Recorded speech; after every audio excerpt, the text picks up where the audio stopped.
Uma Bharadwaj from the RWTH Essen University, Germany. She'll be speaking on the contribution of Sri Madhvacharya towards Vaishnava Vedanta, a comprehensive review. Over to you, Dr. Bharadwaj. Please accept my respectful pranam. Mukam karoti vachalam pangum langyate girim yat kirpatam aham vande Shri Gurum Dina Taranam.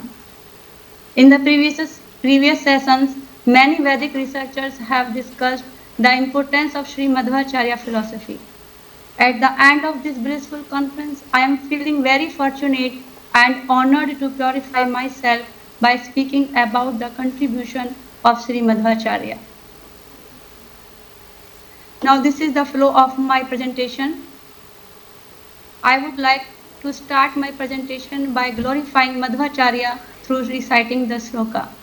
Na Madhava samo deva, na cha Madhava samo guru, na tad vakya samam sastram, brahmandis nasti kinchana. There is no deity equivalent to Bhagwan Madhava and there is no guru equivalent to Madhvacharya. Regarding his appearance years, a renowned German scholar, Dr. Buchanan, in his publication District Manual of South Kannada, presented two birth dates. Srila Bhakti Siddhanta Saraswati Thakur has accepted the research of Dr. Buchanan as authentic work. Madhvacharya had studied the Vedas and Upanishad immensely. In Vaishnava Sampradaya, he is considered as the third incarnation of Vayudev. In this slide, I would tell the background and motivation for the present work. The motivation of the present study is to signify the contribution of Madhvacharya to Vaishnava Sampradaya. His philosophy is generally known as Dvaita Vedanta philosophy. Through his philosophy, Madhva has emphasized on two tattva. Number one is independent or Swatantra tattva, that is Lord Hari, and second is dependent or Swatantra tattva, that is Jiva. Through his literary work, he refuted the Advaita philosophy of Adi Shankaracharya by criticizing the theory of impersonalists and enforcing the worship of the personal form of the Lord Vishnu as the Supreme Brahman. Many scholars of different Vaishnava schools such as Sanatana Goswami, Rupa Goswami, Jiva Goswami, Baladeva Vidyabhushan and others have been inspired by Madhvacharya. Srila Baladeva Vidyabhushan has acknowledged his contribution in his work Prema Ratnavali. In this slide, I would tell the main literary works of Sri Madhvacharya. Although Sri Madhvacharya has composed numerous literary works to establish his doctrine of Dvaita Vedanta, yet currently approximately 30 books are accessible. The highlighted work I would tell them in next slide. In his work Dvadosa Stotra and Vishnu Tattva Nirnaya, he has glorified and established the supremacy of Lord Vishnu. In the next set of works such as Mayavada Khandanam and Upadi Khandanam, he has disapproved the theory of Advaita Vedanta and theory of Brahm Satya Jagat Mithya.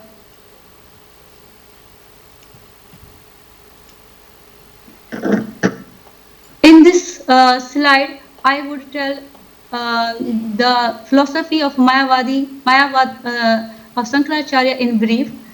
During the 5th century before Christ era, Buddhism, Jainism and other non-Vedic schools of philosophy were dominating in Indian subcontinent.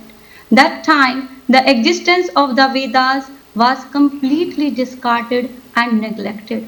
Then, the great Vedic scholar Adi Shankaracharya denounced these contemporary non-Vedic philosophies and propounded the doctrine of Advaitism. Adi Shankaracharya classified the path of liberation into the three main categories known as the Prasthanatraya, Number 1 is Shruti Prasthana, second Smriti Prasthana, and third is Nyaya Prasthana. In this way, he re-established the Vedas again and revived the Vedic culture. But in his commentaries, the focus shifted from personal form of the Supreme God to impersonal Brahman. In the next slide, I will highlight the main philosophical features of Adi Shankaracharya. In his Advaita Vedanta, Adi Shankara has established the following Mahavakyas from Vedas: Tat Tvam Asi, Aham Brahma Asmi, and Soham. Adi Shankaracharya postulated that Brahm Satya Jagat Mithya, and due to avidya, the Supreme Brahman has forgotten its true identity under the spell of material nature. So in this way, we can see that there is only one tattva in Adi Shankara's philosophy, and that is impersonal Brahman. In this slide, I would tell the refutation of Adi Shankaracharya's philosophy by Madhvacharya. Contrary to Shankara's one tattva, Madhva has emphasized on two tattva. That is, independent tattva is Lord Vishnu and the dependent tattva is Jiva. Therefore, in order to re-establish the supremacy of Lord Vishnu, Madhvacharya chose Adi Shankaracharya's the Prasthanatraya to comment upon Shruti Prasthana. In Shruti Prasthana, he has commented on 10 principal Upanishads, and in Smriti Prasthana, he has commented on Srimad Bhagavad Gita, that is called Gita Bhasya, and he has also commented on Bhagavatam, Bhagavata Tatparya Nirna, and another commentary on Bhagavad Gita that is called Gita Tatparya Nirna, and in Nyaya Prasthana, he has commented on Brahma Sutra Bhasya and Anubhashya. Here you can see an overview of the 9 pillars of Madhva philosophy. These are also called the 9 doctrines of Madhvacharya's philosophy. They are the backbone of Vaishnava Vedanta. In the 9 pillars, Madhvacharya has given the 9 pillars. The first pillar is Hari Sarvottamaha, and in this principle he has concluded that Lord Shri Hari is the Supreme Personality of Godhead and Lakshmi Devi is the origin of the demigods. And in the second principle, he said the Jagat is real, and to refute Adi Shankaracharya's philosophy, he argued that how Supreme Brahman can come under the influence of Maya. If it is so,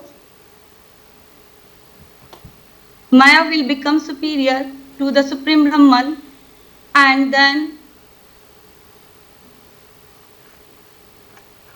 Maya will become the superior. And number 4th is Hare Anuchara. 5th is Tara Atmaya. Number 6 is Mukti Nija Sukha Anubhuti. 7th is Amla Bhakti Shiksha Tat Sadhanam. 8th is Pramanam, and 9th is Akhilam Naika Vedyo Hari. And the conclusion now, but I would like to here point out some prominent to some points that some prominent scholars have different views on following points. Sri Madhvacharya has mentioned Sri Lakshmi Devi as Jiva Tattva. However, other Vaishnava scholars have viewed that the Lakshmi Devi is the eternal consort of Lord Vishnu, and she is the internal potency of Lord. She is Shakti Tattva. So here is the difference in philosophy. In conclusion, I would like to say that in accordance with Madhva, all the other Vaishnava philosophers such as Ramanujacharya, Vallabhacharya and Nimbarkaracharya also established Vishnu as the Supreme Lord.